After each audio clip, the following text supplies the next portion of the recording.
Curso de Sagrada Escritura, año 3, Historia de Israel y Judá. Tema 10, David y Salomón.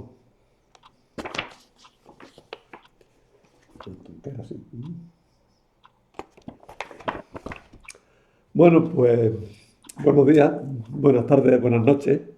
Aquí buenas tardes, son las 17:17 de la tarde.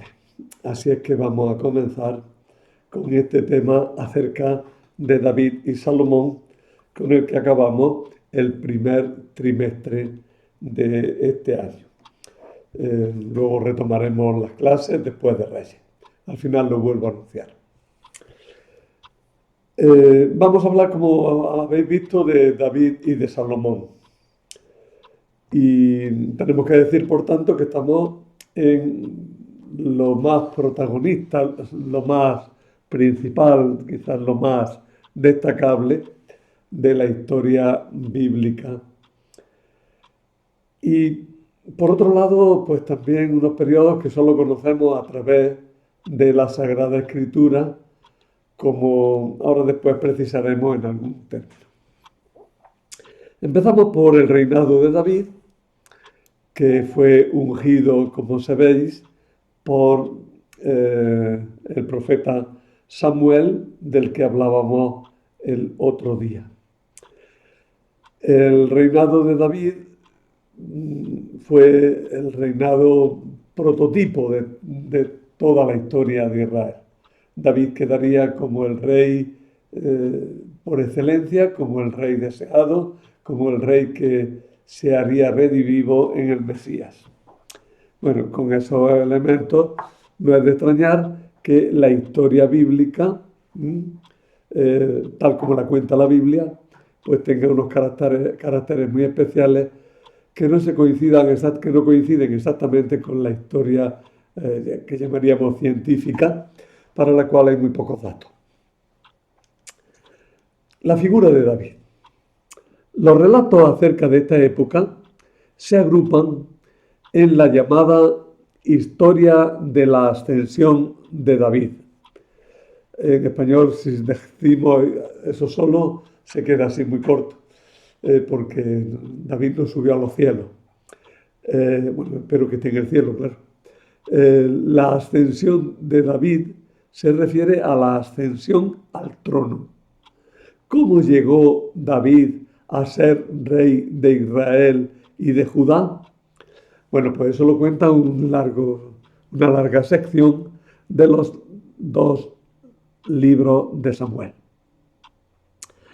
En concreto, la segunda parte de Primero Samuel y algunos fragmentos. Bueno, hay además de la historia de la ascensión de David, hay también algunos fragmentos de la historia del arca, que se contienen también en el primer libro de Samuel y en los primeros capítulos del segundo. Por tanto, tenemos un comienzo, que es la historia de la ascensión de David al trono de Israel y de Judá, y la historia del arca. Luego vendrá también la historia de la sucesión de David, pero de ella hablamos después. En 1 Samuel capítulo 16 aparece por primera vez la figura de David. El autor ha querido empezar contándonos como inicial lo que fue su final, lo que fue la tónica de su vida. Es decir, se nos cuenta que David es el elegido del Señor, el pequeño pastor que es sacado de la oveja para pastorear hombres. En este relato el autor anticipa todo lo que sabe de David, todo lo que quiere decirnos de él.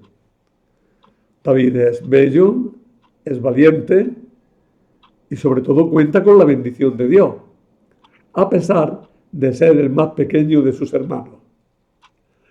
El relato de esta unción real, por tanto, más que como acontecimiento, hay que entenderlo como programa, como lo que condiciona toda la vida de David.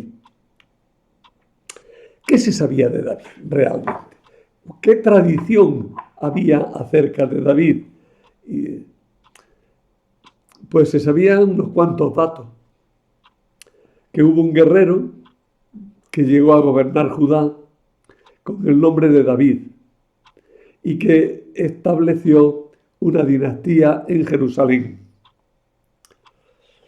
Que antes de ser rey había sido un jefe de banda, una especie de mercenario, un condottiero, un señor de la guerra, un jefe de banda que se impuso poco a poco. Había estado en relaciones con el reino de Moab y tenía antepasados moabitas, si hemos de creer al libro de Ruth, donde resuena esta problemática y se nos da la genealogía de David, en la cual Ruth, una moabita, es antepasada inmediata de David.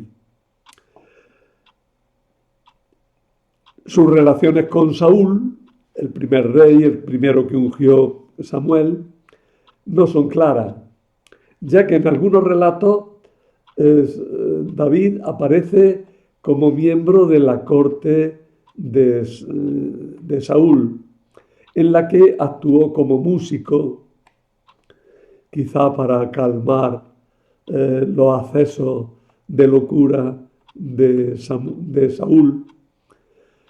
Parece que la música amansa a la fiera. Bueno, la música la utilizaban también para amansar o para hacer que una persona que había estallado en un violento acceso de locura, pues también se calmara. Pero en otros lugares lo que aparece es como guerrillero, que luchaba contra el rey después de haber estado cercano a él. Otra cosa que también se sabía es que en un primer momento había estado en muy buenas relaciones con los filisteos y que había sabido apoyarse en ellos para ir adquiriendo poder. Se sabía, por último, que había conquistado Jerusalén y que lo había hecho su ciudad propia y capital de Judá, en lugar de Hebrón, donde había sido consagrado como rey de Judá. Bien, con estos pocos datos, que tampoco estaban muy definidos, pero que circulaban en muchas historias, muchos, probablemente como cantares no se ha conservado ninguno acerca de David, pues estas historias son las que están en el fondo de la historia que recogió y compuso el autor deuteronomista, que es el autor de los libros de Josué, Samuel y Reyes. Josué, jueces, se me pasaba. Josué, jueces, Samuel y Reyes son la obra del deuteronomista, llamada así porque tiene como prólogo el libro del Deuteronomio. ¿Qué relatos tenemos acerca de David? Vamos a ir desbrozándolo un poco. Sobre los elementos que hemos dicho, se construyó el relato de la historia de David, que nos muestran a David como miembro de la corte de Saúl, a la que se dice que llegó entre los soldados del clan de Efratá, que luchaban junto a Saúl, y fue elegido para apaciguar al rey con su música. Como he dicho, son dos temas distintos.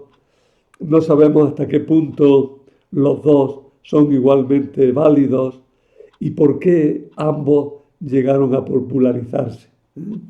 El hecho es que tenemos relatos de un David miembro de aquella corte, como músico y como una especie de enfermero o acompañante de Saúl, y por otra parte aparece como guerrillero que se enfrenta pronto con el propio Saúl y que tendrá que huir de él hasta que al final Saúl perezca y David logre adquirir el reino que antes se le había atribuido a Saúl. En esta línea de cercanía a Saúl están los relatos referentes a la amistad con Jonatán. Decid Jonatán, por favor. Acabado en tan, palabra aguda, como casi todas las palabras del hebreo. Algunas no son, pero la mayoría de las palabras del hebreo tienen tonalidad aguda. Así es que no digáis Jonathan, que eso es inglés.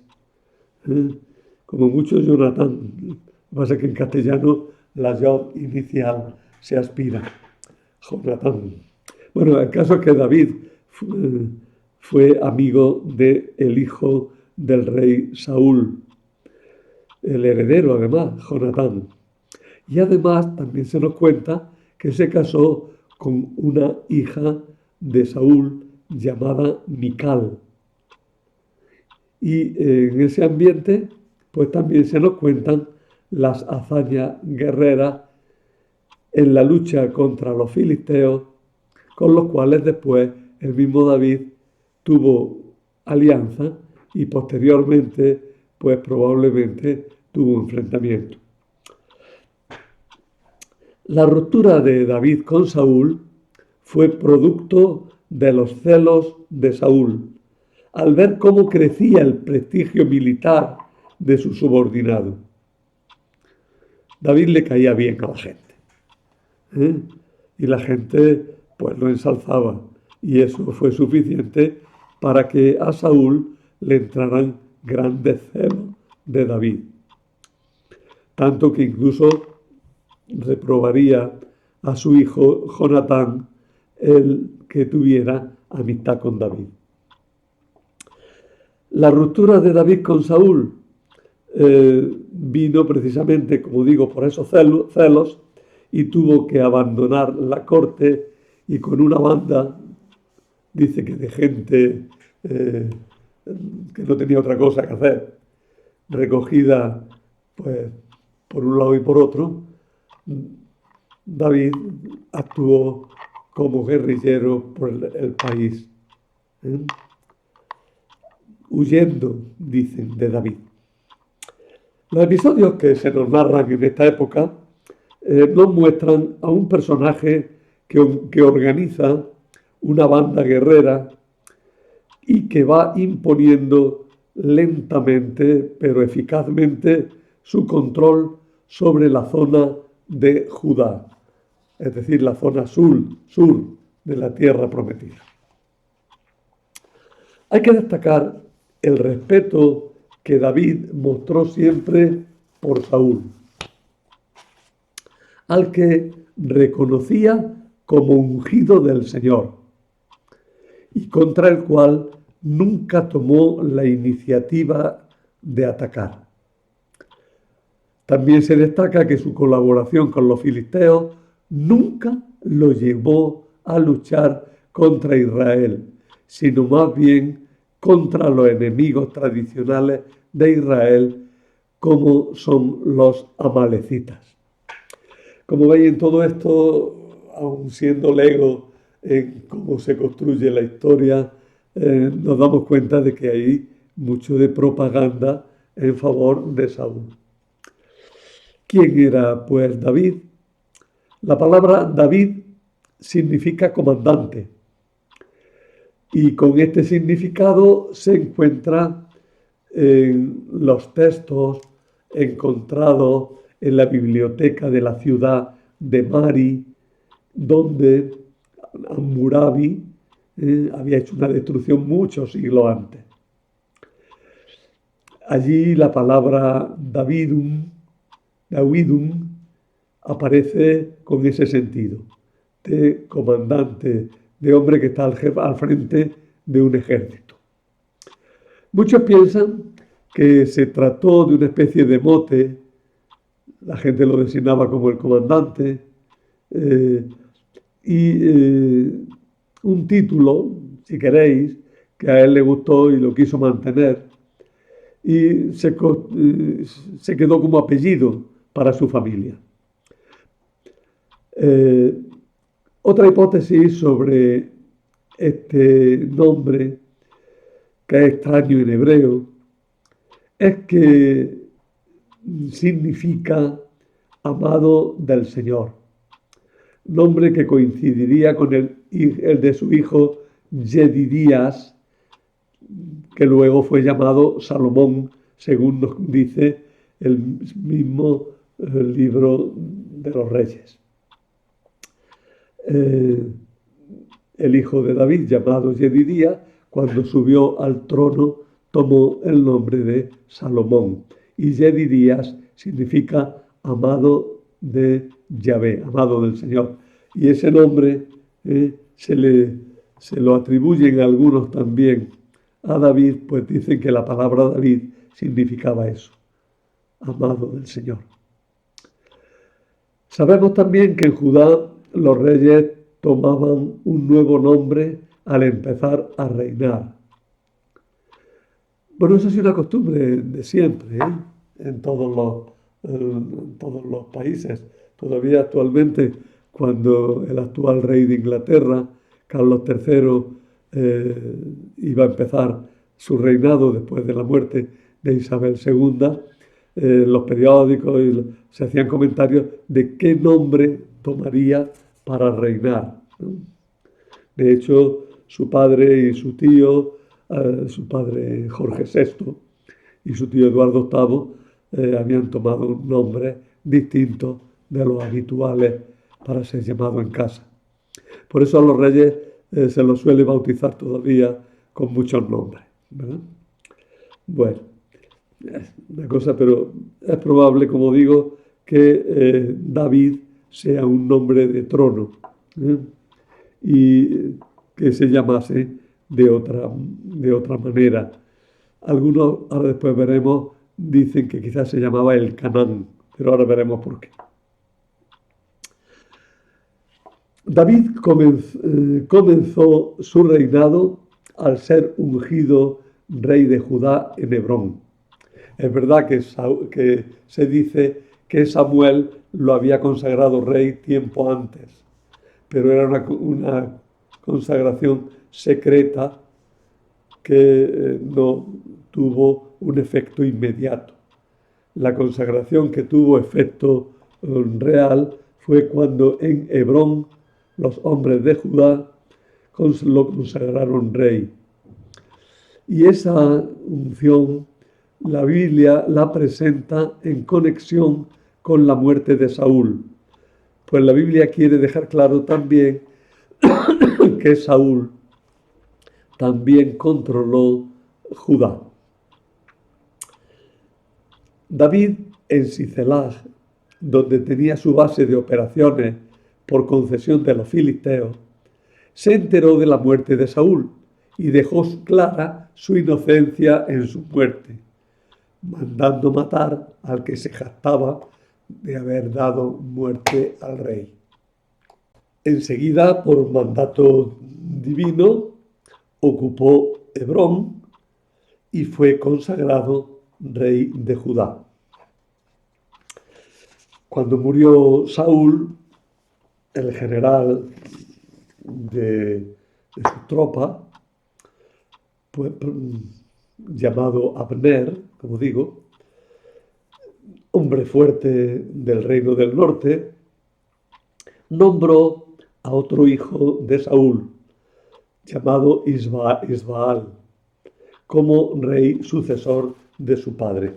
Digo otro hijo porque Jonatán había muerto también junto a Saúl en la guerra contra los filisteos. Parecía que la casa de Saúl estaba desarmada y un hijo que quedaba, que era Isbaal, fue hecho rey por Abner. Una larga guerra de 7 años desgastó las fuerzas de Israel y de Judá hasta que finalmente Abner se decidió a reconocer a David como rey también del norte, como rey también de Israel. Pero cuando las conversaciones entre Abner y David estaban a punto de llegar a feliz término totalmente, el doble asesinato de Abner por parte del general de las tropas de David, Joab, y de el asesinato también de Isbaal por unos hombres malvados, como dice la Biblia, puso todo en peligro de nuevo. Todo estaba organizado para que David ya fuera rey tanto de Judá como de el norte, como de Israel, y entonces todo parecía que se iba a venir abajo por el asesinato de Abner y por el asesinato de Isbaal. David aparecía como sospechoso de haber amañado aquellas muertes y tuvo que reaccionar con mucha fuerza para quitarse de encima esas sospechas. David fue reconocido inocente de ambos crímenes y fue ungido como rey de Israel por los ancianos del reino del norte. Cuando decimos ancianos no queremos decir viejos, queremos decir los jefes de los clanes, los jefes de tribus. Anciano ha sido durante mucho tiempo una palabra para decir jefe, ¿no? O de los que gobiernan, ¿no? Todavía en la iglesia utilizamos la palabra anciano, presbítero, para referirnos a los sacerdotes. Yo soy presbítero, soy anciano, ahora ya sí. Ya soy anciano en edad y ya soy anciano como presbítero de la iglesia. Bueno, pues los ancianos de Israel reconocieron a David y también lo consagraron como rey. David, después de ser reconocido como rey de Israel, emprendió la conquista de Jerusalén. La entrada en Jerusalén se hizo por un lugar llamado el Signor. ¿Qué era el Signor? Ni idea. Ni idea. Dicen que era un túnel por donde entraba el agua desde la fuente del Gijón hasta la fuente de Siloé que estaba dentro de la muralla. A través de ese túnel o de otro parecido, David habría conducido las tropas hasta el interior de la ciudad. Pero esto tiene muchas dificultades y aunque en alguna época hubo un entusiasmo grande por esta idea de que el Signor era ese túnel, pues no ha acabado de estar claro. Dejémoslo así, pensemos que sí, que tuvo que ser algún acceso difícil e insospechado para entrar en la ciudad sin ser detectado hasta última hora cuando ya no había solución. Algo así como lo del caballo de Troya, pero sin caballo.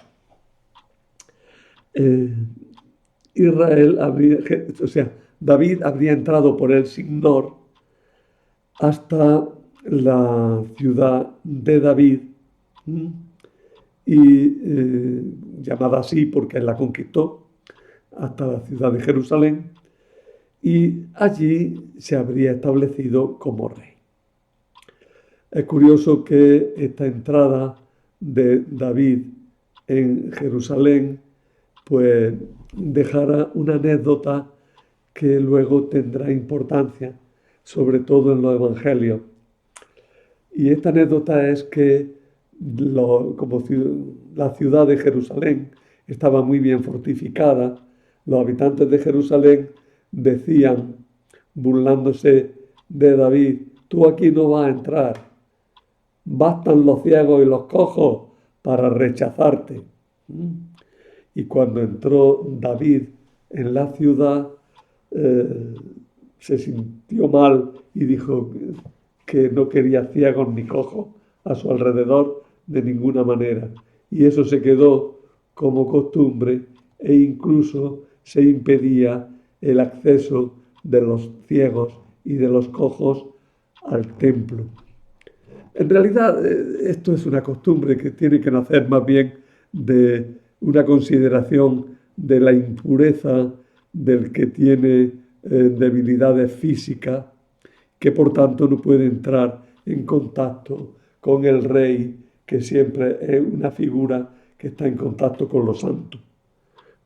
Son conceptos muy antiguos, gracias a Dios perdidos y gracias a Dios totalmente superados, pero que en aquella época tenían importancia. No sabemos en qué momento, cuál era el momento en el que cayó la ciudad en sus manos. El relato bíblico la relaciona con conflictos que tuvo David con los filisteos, en los que salió vencedor. Es evidente que el fundador del reino de Jerusalén tuvo que lograr su propia independencia luchando contra los filisteos. Además, en la corte de Judá, luego, más tarde, hubo una guardia personal del rey llamada los peleteos, que es lo mismo que filisteos, lo que implica que los filisteos tuvieron un vasallaje respecto a Judá, al menos en alguna época. Lo que no es tan evidente es que David venciera definitiva y totalmente a los filisteos, pues estos siguieron teniendo importancia e incluso se narran conflictos con ellos en épocas muy posteriores.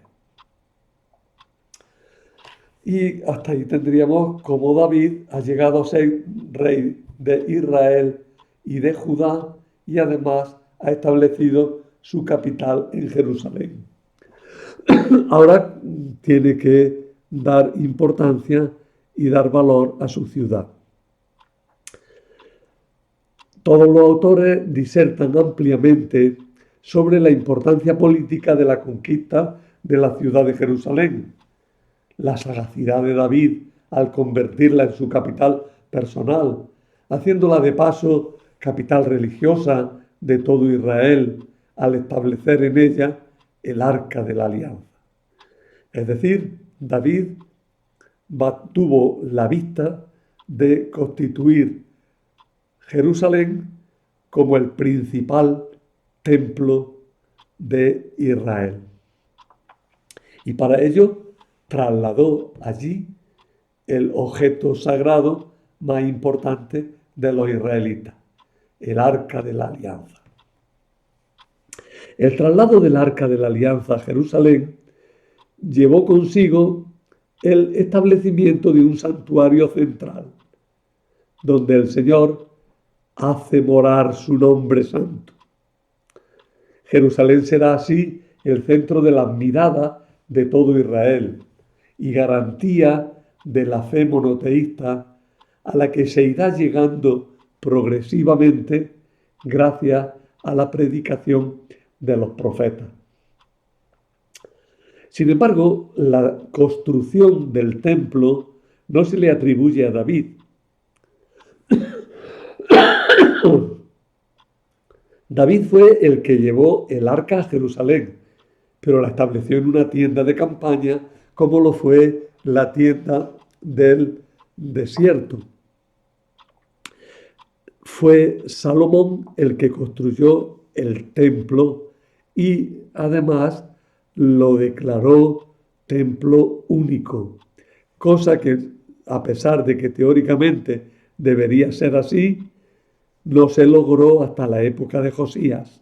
Y aún así, después hubo siempre problemas y dificultades para que fuera realmente el único templo en la práctica, aunque teóricamente era el lugar que Dios se había escogido para morada de su nombre.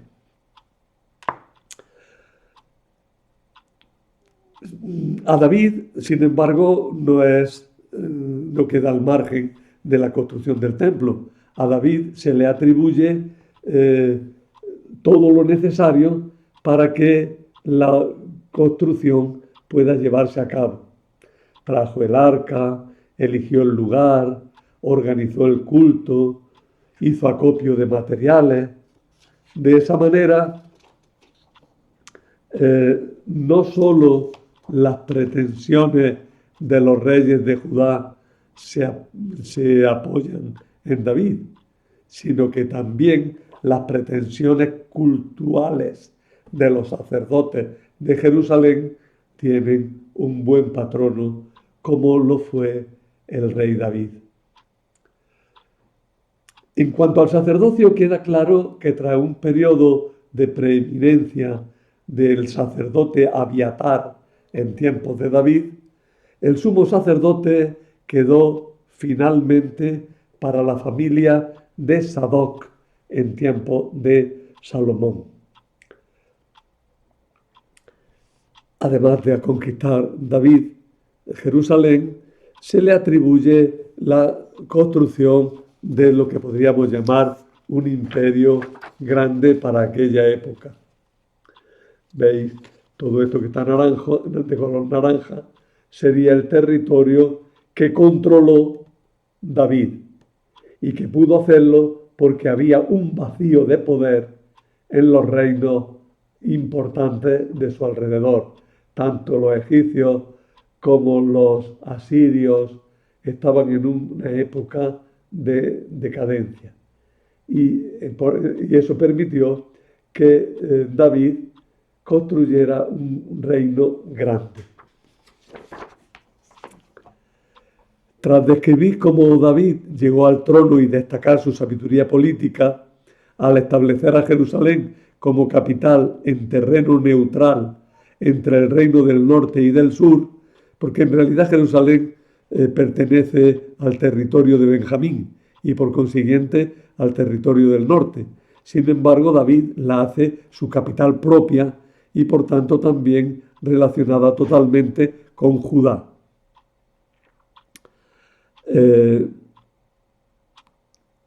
Los autores dedican mucho espacio a dedicar cómo David construyó un imperio extensísimo y cómo organizó su estado. Podemos decir algunas cosas al respecto. Sobre la conquista de las ciudades cananeas no sabemos nada. Se nos dice que en tiempo de Salomón todo el territorio cananeo le estaba sometido y por tanto tuvo que ser David el que lo lograra. Sin embargo, las evidencias arqueológicas muestran que la integración de las ciudades cananeas no se logró totalmente en esta época, sino que se fue realizando lentamente a lo largo de toda la época monárquica hasta el siglo VI. Según el texto bíblico, David consiguió un imperio que abarcaba desde el río Éufrates hasta Egipto. David habría vencido a los amalecitas, a los filisteos, a los amonitas, a los moabitas, a los edomitas, al reino de Gesur, a los reinos arameos, especialmente al de Damasco, y habría hecho alianza con los filisteos, con el rey Hiram de Tiro, lo que le habría garantizado el control del Líbano. Todo esto es muy improbable, ya que un imperio tan grande, sorprendentemente, no ha dejado la menor memoria fuera de la Biblia. Ni siquiera en la arqueología se encuentran restos que justifiquen hablar de él. Por eso, en los últimos tiempos, se llegó a dudar de la misma existencia de David y decir que todo era una construcción de los autores deuteronomistas. Sin embargo, el hallazgo de la estela de Dan, que es esta piedra, que fue descubierta en Tel Dan, entre 1993 y 1994, en esta estela aparece, ahí está en blanco, destacado en blanco, ahí aparece la expresión Casa de David. Es la primera vez que el nombre ha sido encontrado fuera de la Biblia, si exceptuamos lo que opina Lemmer, que aparecía en la estela de Mesán, que no es claro. Esta estela de Dan se encuentra actualmente en el Museo de Israel en Jerusalén y sería la confirmación arqueológica segura de que hubo una dinastía de David reinando en Jerusalén. ¿Cómo se organizó el Estado de David?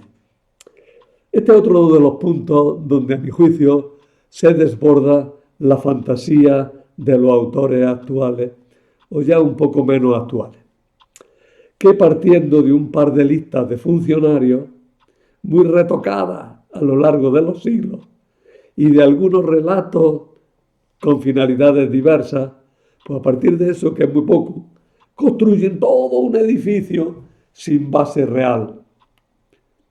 Estas son las afirmaciones principales. David tuvo un importante ejército del que se separó progresivamente, dejándolo en manos de su sobrino Joab. He puesto sobrino con cursiva porque de sobrino se dice que era hijo de Sarbia, y esta Sarbia se dice que era hermana de David. Pero hay un problema, que Sarbia, aunque tenga forma femenina, puede ser también un nombre masculino. Y no se ve bien claro qué relación podía tener este Sarbia con David. De todas maneras, Joab es considerado como pariente de David. Otra cosa que hizo David fue que organizó lo referente al templo y al culto. Y en el centro de la corte aparecen los problemas originados por su harén. Mirad, tener muchas mujeres era necesario para un gobernante, porque indicaba su fertilidad, su fecundidad, su poderío, su riqueza, su sabiduría, su dominio. No era, por tanto, una cuestión de lujuria, sino que era una cuestión de poder.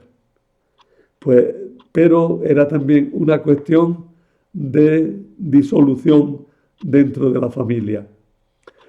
Se suele decir de Herodes, muchos siglos después, 10 siglos después, que el harén que tuvo Herodes sirve para justificar sencillamente las ventajas del matrimonio monogámico.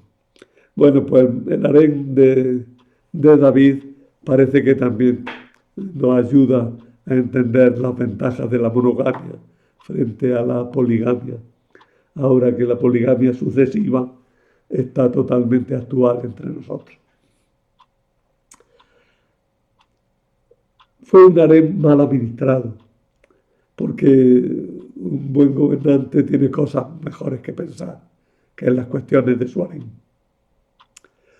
En la administración de justicia se suele decir que David dejó mucho que desear, pero eso se debe a que los relatos sobre sus actuaciones judiciales son escasos y relacionados con la propaganda política, primero de Absalón, que quería ser rey en vez de su padre, y luego de Salomón, una de cuyas hazañas fue la de ser un juez de renombre. La realización de un censo, mal visto por Dios, que castiga severamente a David por hacerlo, se narra también en el contexto de la elección del lugar para el templo, puesto que la peste con la que Dios castiga al pueblo de David por el censo se detiene en la era de Araúna, que seguramente era un lugar de culto. Allí David va a establecer el arca y va a empezar a preparar la construcción del templo. Así es que el área del templo actual se encontraría sobre aquella era de Araúna, sobre aquel lugar de culto, donde se mezcla lo agrícola con la devoción. Últimos años de David. Gran parte del segundo libro de Samuel está dedicada a lo que se conoce como historia de la sucesión de David. Esta historia empieza con la llegada del arca a Jerusalén, ya que al final se narra que Mical, la hija de Saúl, con la que se había casado David,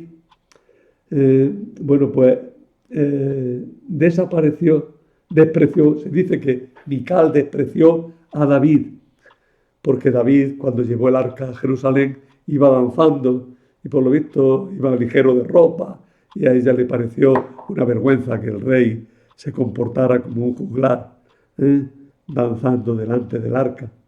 Entonces David la rechaza a ella y dice que si ella lo desprecia, Dios, sin embargo, se cuidará de él, ¿no?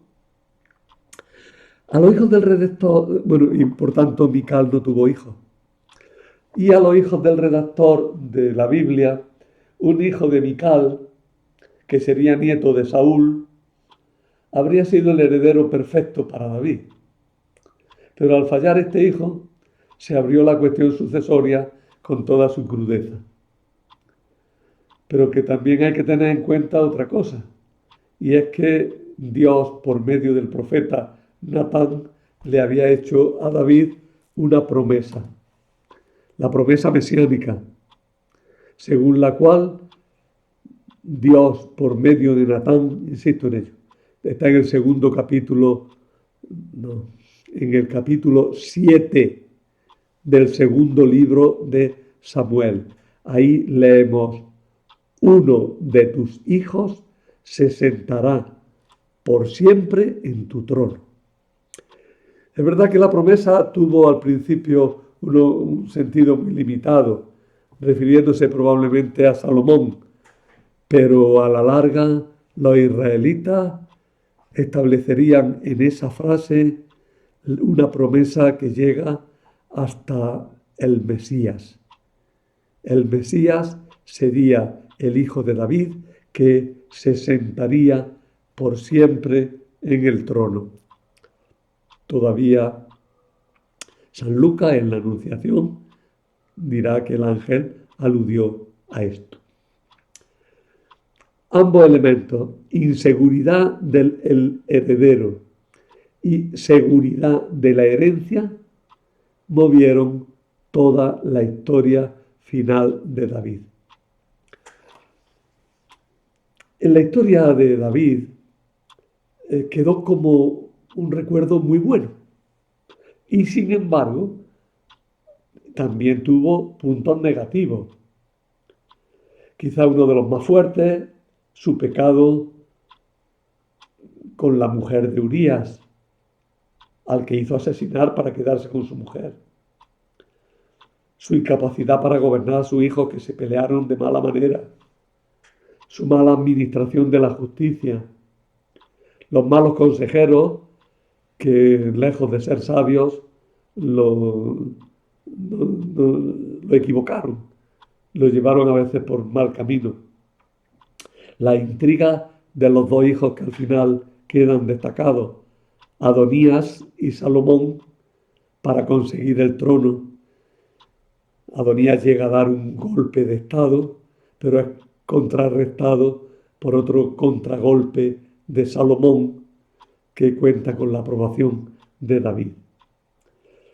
Se pueden añadir además otras rebeliones que llamamos menores, como la capitaneada por un tal Seba en Israel, que hizo también tener grandes dificultades a David en sus últimos años.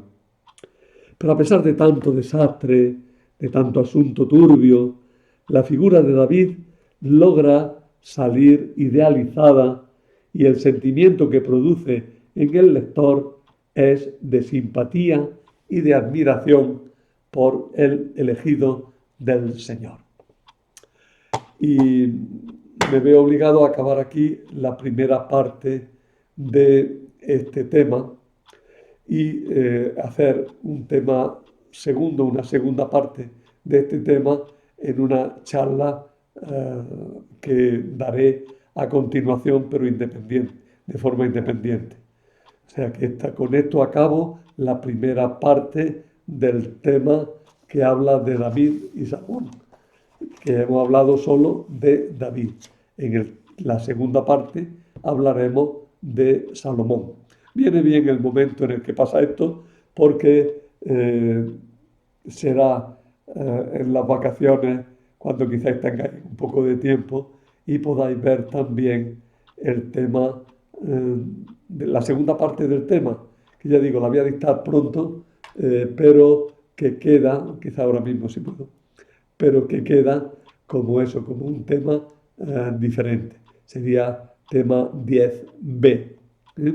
Que no tiene apuntes especiales porque están los apuntes que os mandaré ahora, pero el tema se desarrolla, aunque sea más breve, en un segundo capítulo, en un segundo vídeo, ¿no?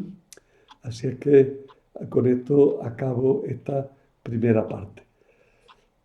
Ya os digo, empiezo enseguida, en cuanto pueda, a dictar la segunda.